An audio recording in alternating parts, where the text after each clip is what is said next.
పెళ్ళైనా పండగైనా వేడుక ఏదైనా పట్టుచీరల ప్రత్యేక వేదిక వారాహి సిల్క్స్.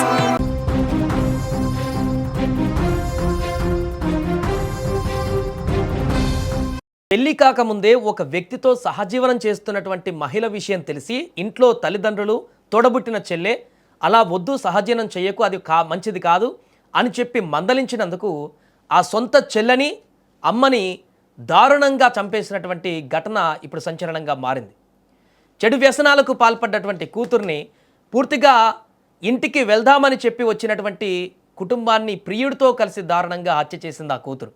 ఈ హృదయ విధారకరమైనటువంటి ఘటన బెంగళూరులో ఇప్పుడు సంచలనంగా మారింది. తమిళనాడుకు చెందినటువంటి సోమసుందర్ ముత్తులక్ష్మి దంపతులు ప్రపంచం వారిద్దరు కూతుర్లే. వారికి ఇద్దరు కూతురు ఉన్నారు. చిన్న కూతురు సుప్రియ, శ్వేత పెద్ద కూతురు. కూతుర్ల చదువు కోసం వారి భవిష్యత్తు కోసము ఆ దంపతులు తమిళనాడు నుంచి ఇటు బెంగళూరుకి షిఫ్ట్ అయ్యారు కూడా. రెక్కలు ముక్కలు చేసుకుంటూ అక్కడ పనిచేస్తున్నారు. బెంగళూరు లాంటి మహానగరానికి వచ్చి శ్వేతను ఇంజనీరింగ్ కూడా చదివించారు అక్కడ.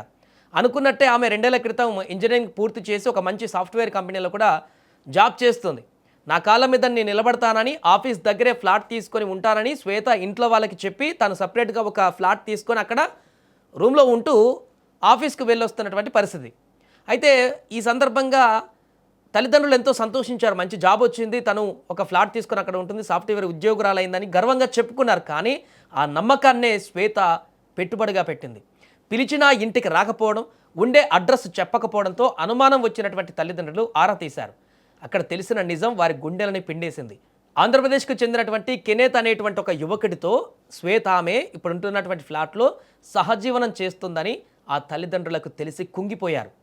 అమ్మ, ఇది మన పద్ధతి కాదు, పెళ్లి కాకుండా పరాయి మొగాడితో అలా ఉండడం తప్పు, ఇంటికి వచ్చాయి, అది నీకు భవిష్యత్తులో చాలా ఇబ్బందులకు గురి చేస్తుందని తల్లిదండ్రులు శ్వేత కాళ్ళు పట్టుకునేంత పనిచేశారు.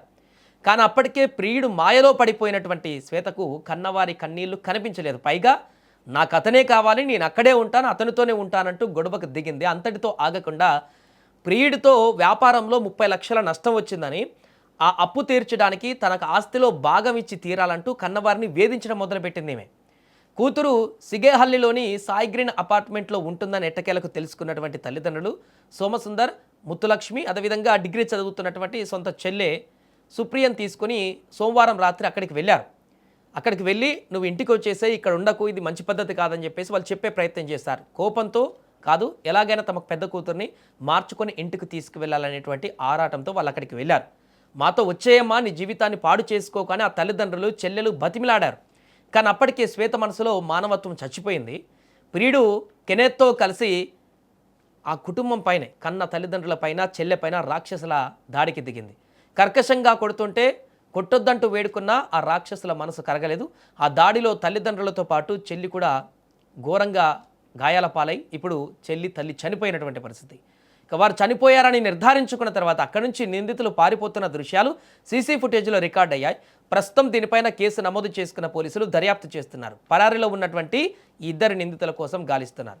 ఏ తల్లిదండ్రులైనా కూతురు పుడితే మహాలక్ష్మి అనుకుంటారు, కానీ ఈ కథలో ఆ మహాలక్ష్మి మహమ్మారిలా మారి కన్న సంసారాన్ని శ్మశానంగా మార్చేసింది. మోహం కాళ్లకు కమ్మితే కన్న ప్రేమే రక్త సంబంధం ఎంత చులకనైపోతుందో చెప్పడానికి ఈ ఘటన నిదర్శనంగా మారింది. చదువు సంస్కారాన్ని ఇవ్వాలి, కానీ ఇలాంటి వికృత బుద్ధులను కాదు. ప్రియుడి కోసం కుటుంబాన్ని తుడిచిపెట్టేసిన ఆ కూతురికి కాలమే తగిన శాస్త్రి చేయాలంటూ ఈ విషయం తెలిసినటువంటి వాళ్ళందరూ కూడా కామెంట్ చేస్తున్నారు. మరి ఈ యొక్క దారుణమైనటువంటి ఘటన పట్ల మీరేమనుకుంటున్నారో కామెంట్ చేయండి.